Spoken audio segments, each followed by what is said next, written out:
Janasena, TDP పొత్తు ఏదైతే ఉందో, అందులో అందరూ కూడా జనసేనకి పావలా వాటా వచ్చింది, పావలా వాటా వచ్చిందంటారేంటి? పావలా వాటా రావడం ఏంటసలు?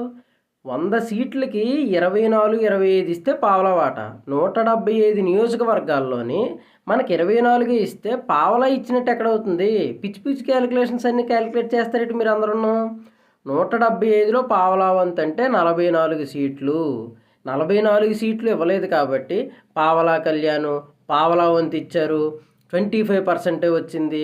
అసలు ఏం క్యాలిక్యులేషన్ చేస్తున్నారు? ఏం మ్యాథమెటిక్స్ రా బాబు! మీరు అందరితో కూడా ఏ స్కూల్లో చదువుకున్నారు? ఏ కాలేజీలో చదువుకున్నారు?